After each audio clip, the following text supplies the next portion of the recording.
এই লড়াইয়ে জিতবে কারা? আমাদের দাবি মানতে হবে। যারা চাকরির বয়স হারিয়েছে তাদের 3 বছরের ব্যাকডেটের জন্য মানে আবেদনের সুযোগ চাই। এজন্য আমরা বিগত 4 মাস থেকে এই আন্দোলনের সাথে যুক্ত আছি, কিন্তু সরকারের বিভিন্ন পরিষদে মানে তারা আমাদেরকে আশ্বাস এতদিন পর্যন্ত দিয়ে এসেছিল। তারপরে যখন আমরা আন্দোলন করি বা সমাবেশে ডাক দেই, তখন পুলিশ আমাদেরকে অনৈতিকভাবে হামলা করে। দেখেন বিগত 10ই সেপ্টেম্বর পুলিশ হয়ে আমাকে যেভাবে হামলা করেছিল এবং আমার অন্যান্য ভাই বোনদেরকেও অনেক হামলা করেছিল।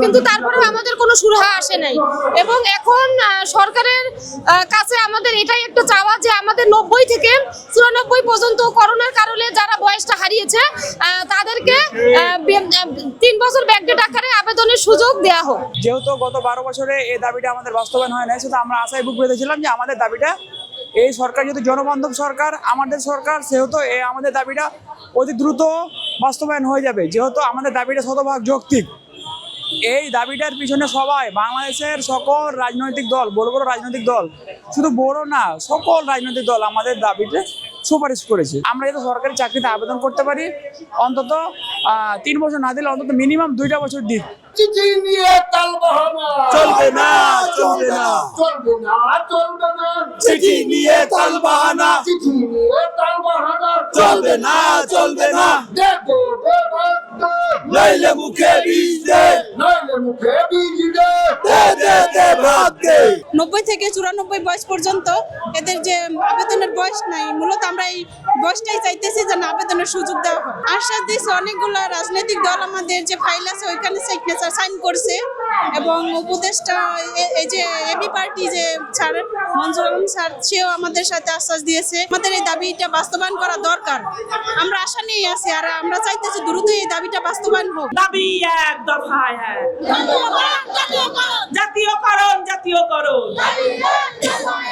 আমার অফিস সরকারি, বেসরকারি প্রাইমারি, বেসরকারি প্রাইমারি, আমার সোনার বাংলায়, আমার সোনার বাংলায়, ছাত্র শহীদের বাংলায়।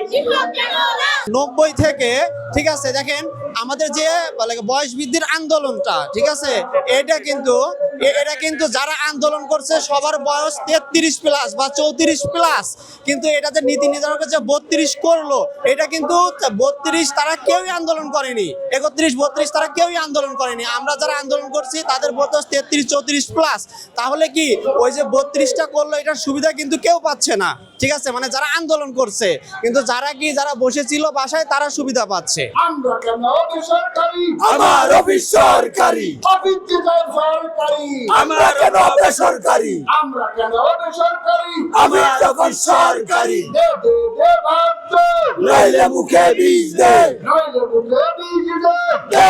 দে ভাত দে।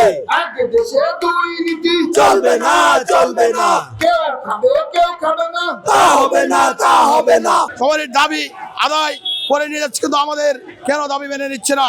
কারণ আমরা তো যোগ্য দাবি, আমরা পাঠদান করি, আমরা সবকিছু করি, সরকারি বিদ্যালয় নেই, কিন্তু আমরা অবহেলিত করে আছি।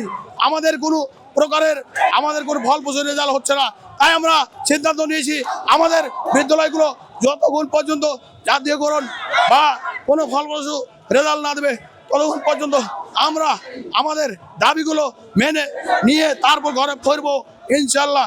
তাই আমরা এখন বর্তমানে সচিবালয় ঘেরাও কর্মসূচি পালন করব যতক্ষণ পর্যন্ত সচিবেরা আমাদের দাবিটা না মেনে নেবে ততক্ষণ পর্যন্ত আমরা শেষ বেলার গেট ছাড়বো না।